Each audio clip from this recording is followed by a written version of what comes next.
नमस्कार, स्वागत है आप सभी का डीडी न्यूज के इस खास बुलेटिन एक्सप्रेस 100 में, जहां हम आपके लिए लेकर आते हैं राजनीति, मनोरंजन, देश दुनिया, खेल और व्यापार जगत की सभी बड़ी खबरों को एक्सप्रेस यानी कि फटाफट अंदाज में। मैं हूं आपके साथ भावना नैयर। तो देखें खबरें तेज रफ्तार से।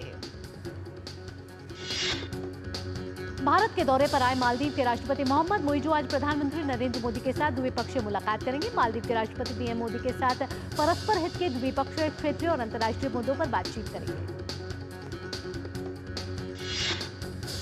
मोहम्मद मुइज़ू का राष्ट्रपति भवन में औपचारिक राजकीय स्वागत होगा। इसके पश्चात वे राजघाट पहुंचकर महात्मा गांधी को श्रद्धांजलि अर्पित करेंगे। आज शाम मालदीव के राष्ट्रपति मोहम्मद मुइज़ू राष्ट्रपति भवन में राष्ट्रपति द्रौपदी मुर्मू से भेंट करेंगे। साथ ही वे उपराष्ट्रपति जगदीप धनखड़ से भी मुलाकात करेंगे। विदेश मंत्री डॉक्टर एस जयशंकर ने कल भारत की यात्रा पर आए मालदीव के राष्ट्रपति मोहम्मद मुइज़ू से मुलाकात की। उन्होंने दोनों देशों के बीच रिश्तों के बेहतर बनाने की उनकी प्रतिबद्धता की सराहना की। विदेश मंत्री ने भरोसा जताया कि प्रधानमंत्री नरेंद्र मोदी के साथ होने वाली द्विपक्षीय बैठक से मैत्रीपूर्ण संबंधों को एक नई गति मिलेगी। गृह मंत्री अमित शाह आज नई दिल्ली में नक्सल प्रभावित राज्यों के मुख्यमंत्रियों के साथ समीक्षा बैठक की अध्यक्षता करेंगे।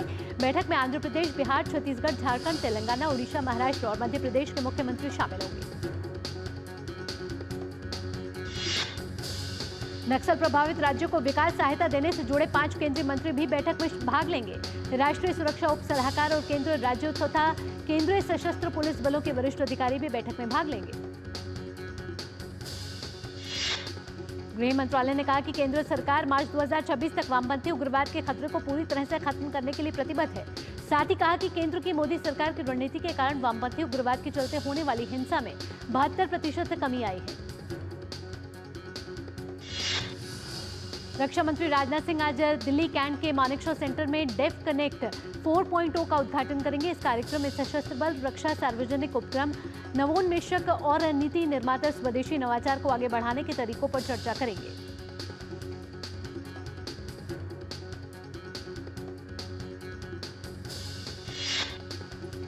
इस कार्यक्रम के जरिए रक्षा क्षेत्र में स्वदेशी नवाचार को बल मिलेगा। इस कार्यक्रम का आयोजन रक्षा उत्पादन विभाग का रक्षा नवाचार संगठन कर रहा है। डेफ कनेक्ट 4.0 रक्षा नवाचार यात्रा में एक मील का पत्थर है, जो सशस्त्र बलों, रक्षा, सार्वजनिक क्षेत्रों के उपक्रमों, रक्षा उद्योग के दिग्गजों, स्टार्टअप एवं एमएसएमई और नीति निर्माताओं को एक मंच पर लाएगा। इस कार्यक्रम में प्रौद्योगिकी प्रदर्शनी का आयोजन किया जा रहा है, जिसमें IDTEX नव प्रवर्तकों को अपनी अत्याधुनिक तकनीकों, उन्नत क्षमताओं और अभूतपूर्व उत्पादों को प्रदर्शित करने का एक खास अवसर मिलेगा। इस प्रदर्शनी को हितधारकों के विविध दर्शकों को भी शामिल करने, सहयोग को बढ़ावा देने और इस संवाद को तेज करने के लिए डिजाइन किया गया है। डेफ कनेक्ट 4.0 में रक्षा मंत्री द्वारा दिए गए योजनाओं और घोषणाएं शामिल होंगी। साथ ही उद्योग जगत की हस्तियां और रक्षा दिग्गजों के साथ संवादात्मक और आकर्षक सत्र भी होंगे। इस कार्यक्रम में हाल ही में बजट घोषणाओं, रक्षा नवाचार परितंत्र के लिए महत्वपूर्ण जानकारी और सेमीकंडक्टर क्षेत्र में नवीनता पहलों पर ध्यान केंद्रित करने वाला एक थीम आधारित सत्र भी शामिल होगा। चेन्नई के मरीना बीच पर आयोजित वायुसेना के एयर शो के दौरान कल स्थानीय प्रशासन की बड़ी लापरवाही पर भाजपा ने कड़ी आलोचना की है। उचित प्रबंध न होने के कारण 5 लोगों की हीट स्ट्रोक की वजह से मौत हो गई, जबकि 200 से ज्यादा लोगों को अस्पताल में भर्ती कराया गया है। घटना पर भाजपा प्रदेश अध्यक्ष के.एन. अमालाई ने मुख्यमंत्री स्टालिन और डीएमके सरकार की कड़ी निंदा करते हुए घटना का एकमात्र कारण डीएमके सरकार द्वारा जनता की सुरक्षा के प्रति लापरवाही है। जम्मू कश्मीर और हरियाणा में कल होने वाली मतगणना के लिए चुनाव आयोग ने पूरे इंतजाम कर लिए हैं। हरियाणा विधानसभा चुनाव के मतों की गिनती के लिए 90 क्षेत्रों में मतगणना केंद्र बनाए गए हैं। राज्य के प्रमुख मुख्य निर्वाचन अधिकारी पंकज अग्रवाल ने बताया कि ये मतगणना केंद्र सभी 22 जिलों के मुख्यालय में बनाए गए हैं। स्ट्रांग रूम की सुरक्षा के लिए हरियाणा पुलिस और अर्धसैनिक बलों को तैनात किया गया है। शनिवार को मतदान के बाद इलेक्ट्रॉनिक वोटिंग मशीनों और वीवीपैट मशीनों को स्ट्रांग रूम में रखा गया और स्ट्रांग रूम को सील कर दिया गया है। वहीं जम्मू कश्मीर विधानसभा चुनाव 3 चरणों में संपन्न हुए थे। वहां भी ईवीएम को विभिन्न जिलों के स्ट्रांग रूम्स में कड़ी सुरक्षा में रखा गया है। गुजरात सरकार ने प्रधानमंत्री नरेंद्र मोदी के नेतृत्व में विकास के 23 वर्ष पूरे कर लिए। नरेंद्र मोदी के मुख्यमंत्री के रूप में शपथ लेने से लेकर अब तक की गुजरात की संकल्प से सिद्धि की इस विकास यात्रा को उजागर करने के लिए गुजरात सरकार विकास सप्ताह मना रही है। नरेंद्र मोदी पहले 2001 से 2014 तक गुजरात के मुख्यमंत्री रहे और फिर 2014 में प्रधानमंत्री बने। विकास सप्ताह के नाम से जाने जाने वाला ये कार्यक्रम आज से 15 अक्टूबर तक आयोजित किया जा रहा है। कार्यक्रम में 2001 से नरेंद्र मोदी के गुजरात के मुख्यमंत्री बनने के बाद से ही हासिल की गई प्रमुख उपलब्धियों को प्रकाश में डाला जाएगा। विकास सप्ताह के दौरान राज्य भर के 23 प्रतिष्ठित स्थानों पर गुजरात के विकास में प्रधानमंत्री मोदी के योगदान को प्रदर्शित करने के लिए विकास पदयात्रा का भी आयोजन किया जाएगा। सप्ताह के दौरान कई गतिविधियों की योजना भी बनाई गई है। इनमें स्कूलों और कॉलेजों में विकास थीम वाले निबंध प्रतियोगिताएं, स्थानीय कलाकारों द्वारा सांस्कृतिक कार्यक्रम और साथ ही दीवारों पर पेंटिंग के साथ प्रमुख सार्वजनिक स्थानों का सौंदर्यीकरण शामिल है। नागरिकों को हैशटैग विकास सप्ताह का उपयोग कर सोशल मीडिया पर प्रधानमंत्री मोदी के शासन के अपने व्यक्तिगत अनुभव साझा करने के लिए भी प्रोत्साहित किया जाएगा। समारोह के दौरान गुजरात सरकार ने 3,500 करोड़ रुपए की विकास परियोजनाओं का उद्घाटन और शिलान्यास करने की भी प्रतिबद्धता जताई है। विकास सप्ताह का प्रत्येक दिन एक खास विषय को समर्पित होगा। पूर्व केंद्रीय मंत्री लालू प्रसाद यादव और उनके दोनों बेटों तेज प्रताप यादव और तेजस्वी यादव की आज राउज एवेन्यू कोर्ट में जमीन के बदले नौकरी मामले में पेशी होनी है। ईडी ने मामले में पूरक आरोप पत्र दायर किया है। इसके आधार पर कोर्ट ने सभी को समन भेजा था। लालू यादव और उनके परिवार के सदस्यों पर रेलवे में नौकरियों के बदले जमीन के रूप में अवैध लाभ अर्जित करने का आरोप है। दिल्ली हाईकोर्ट आज जेएनयू के पूर्व छात्र नेता उमर खालिद की जमानत याचिका पर सुनवाई करेगा। उमर खालिद सितंबर 2020 से गैर कानूनी गतिविधि रोकथाम अधिनियम यूएपी के अंतर्गत सलाखों के पीछे हैं। दिल्ली के एक कोर्ट में आज राज्य की मुख्यमंत्री आतिशी के खिलाफ दायर मानहानि के मुकदमे पर सुनवाई होनी है। बीजेपी नेता प्रवीण शंकर कपूर ने उनके खिलाफ मानहानि की शिकायत दर्ज की थी। 28 मई को कोर्ट ने इस मानहानि याचिका पर संज्ञान लिया था। इस मामले में मैजिस्ट्रेट कोर्ट ने 23 जुलाई को आतिशी को 20,000 के निजी मुचलके पर जमानत दी थी। बीजेपी नेता ने याचिका में कहा कि दिल्ली की मुख्यमंत्री आतिशी ने बीजेपी नेताओं पर झूठा आरोप लगाया है कि वे करोड़ों रुपए लेकर बीजेपी में शामिल हुए।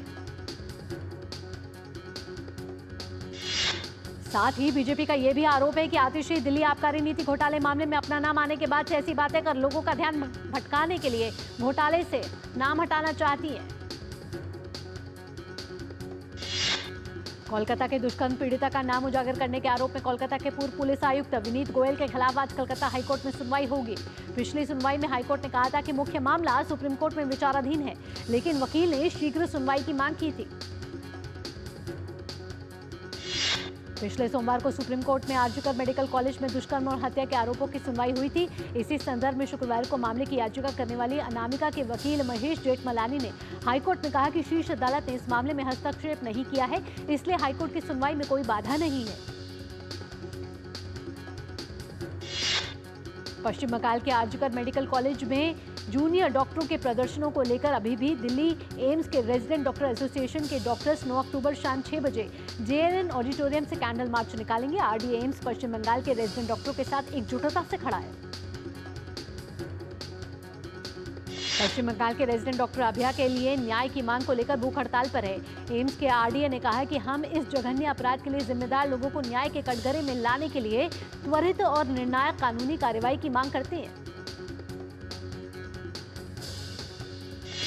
केंद्रीय कृषि मंत्री शिवराज सिंह चौहान किसानों और किसान संगठन के नेताओं से आज नई दिल्ली में मुलाकात करेंगे। शिवराज सिंह ने 24 सितंबर को नियमित तौर पर अलग अलग किसान संगठनों से बातचीत आरंभ की थी। इसका उद्देश्य किसानों की समस्याओं को सुनना और उसका निवारण करना है। यहाँ रुकेंगे एक छोटे से ब्रेक के लिए। ब्रेक के बाद में रफ्तार भरी खबरों का सिलसिला यूं ही जारी रहेगा। आप देखते रहिए डीडी न्यूज। अब आया असली स्वाद। अब आया स्वाद। जब स्वाद के पड़े हो लाले तो MDH का चंकी चाट मसाला डालें। MDH का चंकी चाट मसाला। MDH। काट। सुरक्षा की गारंटी हर चीज में जरूरी है, चाहे वो मुश्किल स्टंट हो या अच्छी फसल। इसलिए ले आइए IIL के ट्रैक्टर ब्रांड का शिनबार, जो देता है सुंडी और ट्रिप से सुरक्षा की गारंटी। एक ऐसा तबका जो रिटायरमेंट के बारे में आज भी बिल्कुल नहीं सोचता, वो है औरतें। औरतें कमा के भी वनरेबल हैं। सो NPS एक इक्वालिटी ला रहा है, हम सब एक बराबर प्लेटफॉर्म पे हैं। अपने बेहतर कल को सुनिश्चित करने के लिए NPS जरूरी है। बेटियां घर की रौनक हैं।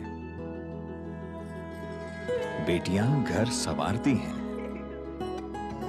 बेटियां पीढ़ियां सजाती हैं। बेटियां घर की बुनियाद कहलाती हैं। बेटियों को सलाम करता है मोंगिया स्टील, स्टील का बादशाह। सारी छुर्रियां भर देती हैं, दीवार हमवार कर देती हैं। तो पुट्टी भर ले, हाँ पुट्टी भर ले। वंडर वॉल पुट्टी दे एक परफेक्ट फिनिश। ब्रेक के बाद आपका स्वागत है। आप देख रहे हैं एक्सप्रेस 100। रफ्तार भरी खबरों के सिलसिले को आगे बढ़ाते हैं। भारतीय वायुसेना की 92वीं वर्षगांठ के उपलक्ष्य में कल लद्दाख के थोई से अरुणाचल प्रदेश के तवांग तक 7000 किलोमीटर लंबी वायु वीर विजेता कार रैली का आयोजन किया जा रहा है। केंद्रीय राजमार्ग राज्य मंत्री हर्ष मल्होत्रा कार्यक्रम में शिरकत करेंगे।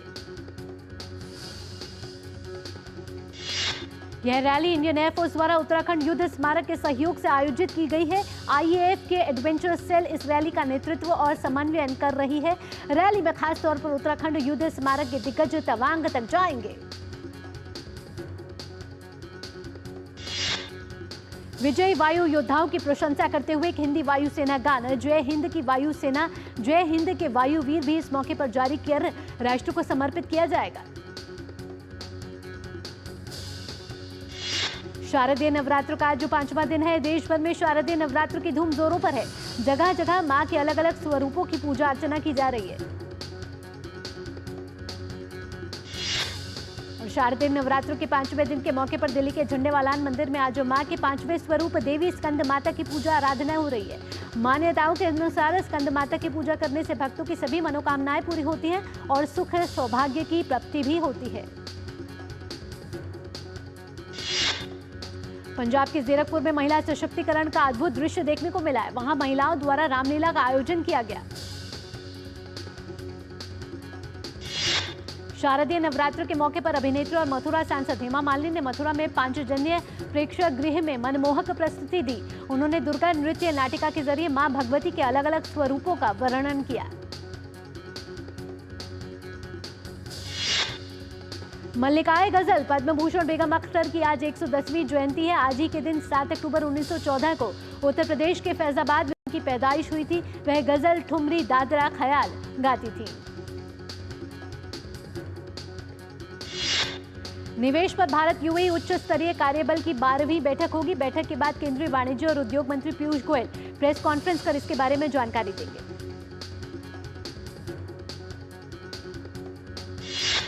बेंगलुरु में कार्यक्रम के दौरान केंद्रीय मंत्री अश्विनी वैष्णव ने कहा कि भारत दुनिया का अगला सेमीकंडक्टर हब बनने की तरफ तेजी से आगे बढ़ रहा है।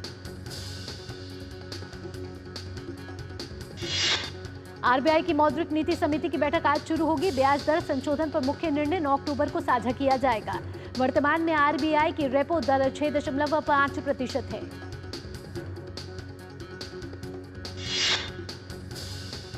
गुजरात में कपास की खेती का रकबा अब 26.8 लाख हेक्टेयर तक पहुंच गया है। इसके परिणाम स्वरूप 589 किलोग्राम प्रति हेक्टेयर की उत्पादकता दर के साथ 92 लाख गांठ कपास का उत्पादन हुआ है।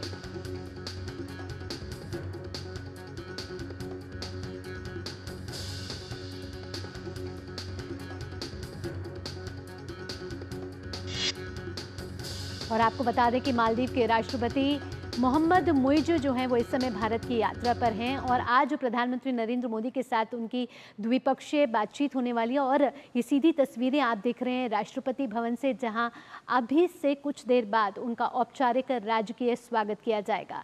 आप देख सकते हैं कि राष्ट्रपति द्रौपदी मुर्मू और प्रधानमंत्री नरेंद्र मोदी उनके स्वागत के लिए वहाँ पहुँच चुके हैं और साथ ही मालदीव के राष्ट्रपति मोहम्मद मुइजू भी राष्ट्रपति भवन के प्रांगण में पहुंच चुके हैं।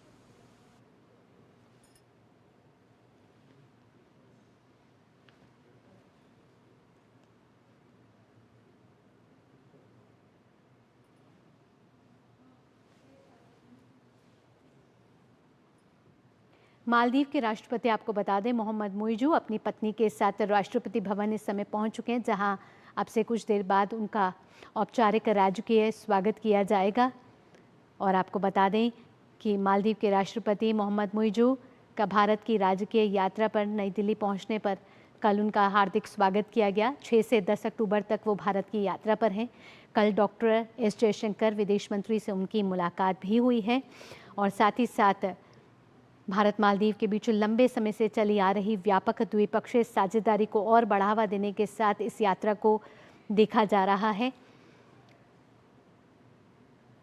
मालदीव के राष्ट्रपति मोहम्मद मुइजू 10 अक्टूबर तक राजकीय यात्रा पर भारत में रहेंगे और इस यात्रा से आपसी हित के द्विपक्षीय, क्षेत्रीय और अंतर्राष्ट्रीय मुद्दों पर बातचीत होगी। मालदीव के राष्ट्रपति मोहम्मद मुइजू का गार्ड ऑफ ऑनर।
समाप्ति।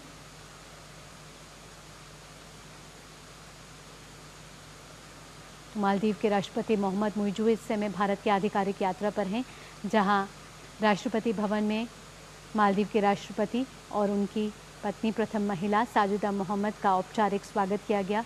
उन्हें गार्ड ऑफ ऑनर दिया गया और इन तस्वीरों के जरिए आप देख सकते हैं कि मालदीव के राष्ट्रपति मोहम्मद मुइजू भारत के गणमान्य वरिष्ठ जनों से मिलते हुए, साथ ही वरिष्ठ अधिकारियों से मिलते हुए।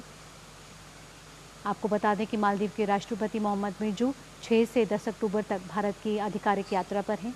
अब से कुछ देर बाद मोहम्मद मुइजू बापू के समाधि स्थल राजघाट जाएंगे, जहां राष्ट्रपिता महात्मा गांधी को श्रद्धांजलि अर्पित करेंगे और उसके बाद हैदराबाद हाउस में मालदीव के राष्ट्रपति मोहम्मद मुइजू और प्रधानमंत्री नरेंद्र मोदी के बीच द्विपक्षीय मुलाकात होनी है।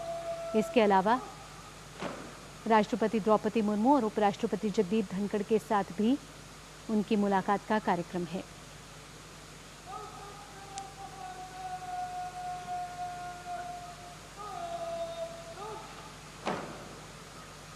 कल मालदीव के राष्ट्रपति मोहम्मद मुइजू ने विदेश मंत्री डॉक्टर एस जयशंकर से मुलाकात की, जिसके बाद आज हैदराबाद हाउस में प्रधानमंत्री नरेंद्र मोदी और मालदीव के राष्ट्रपति मोहम्मद मुइजू की द्विपक्षीय वार्ता होगी। राष्ट्रपति भवन में मालदीव के राष्ट्रपति मोहम्मद मुइजू का औपचारिक स्वागत किया गया, उन्हें गार्ड ऑफ ऑनर दिया गया। और आपको बता दें कि अपने मंत्रिमंडल के वरिष्ठ मंत्रियों के साथ मालदीव के राष्ट्रपति यहाँ भारत के दौरे पर आए हैं और विदेश मंत्री डॉक्टर एस जयशंकर से भी उनकी मुलाकात हुई है, जिसके बाद द्विपक्षीय संबंधों को और आगे बढ़ाने के प्रति दोनों देश अग्रसर हैं।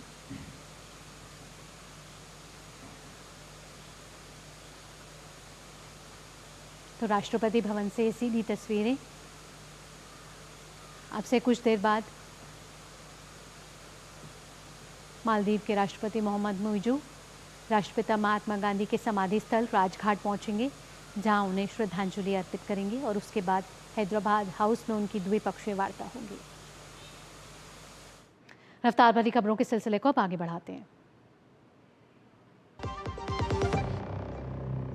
दादी के हाथों का जादू और खुशबू से महकता घर। MDH गरम मसाला, असली मसालों से भरा हूँ मैं, क्योंकि हर रिश्ता है स्वाद से जुड़ा।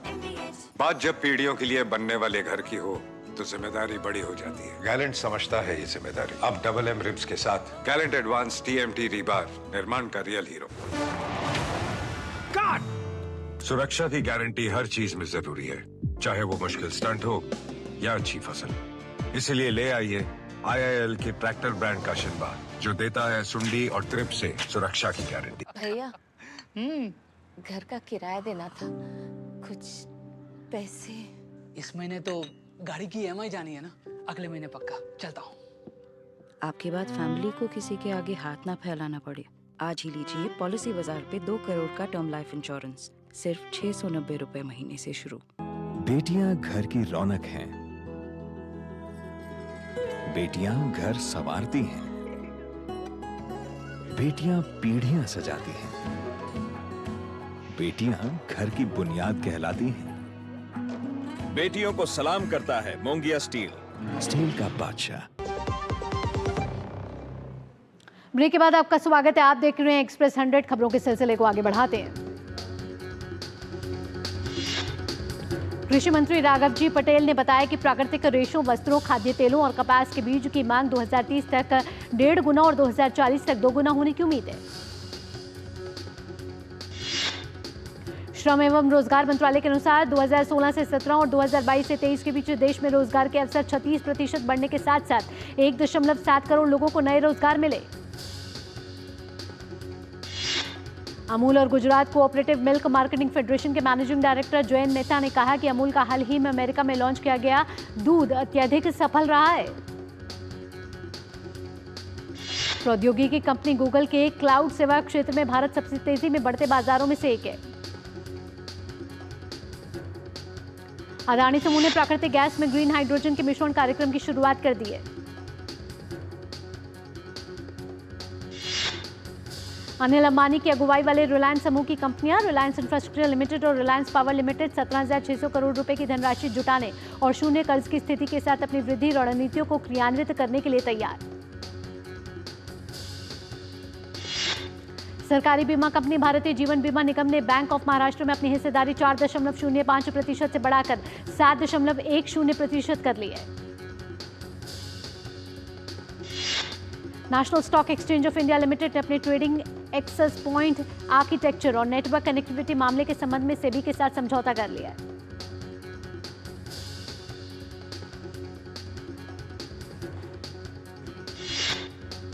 इसी के साथ एक्सप्रेस न्यूज में फिलहाल इतना ही। अगला कार्यक्रम आप देखेंगे इकोनॉमी टुडे, मेरी सहयोगी आंचल गुलाटी कुंबर के साथ। फिलहाल के लिए मुझे दीजिए अनुमति। नमस्कार।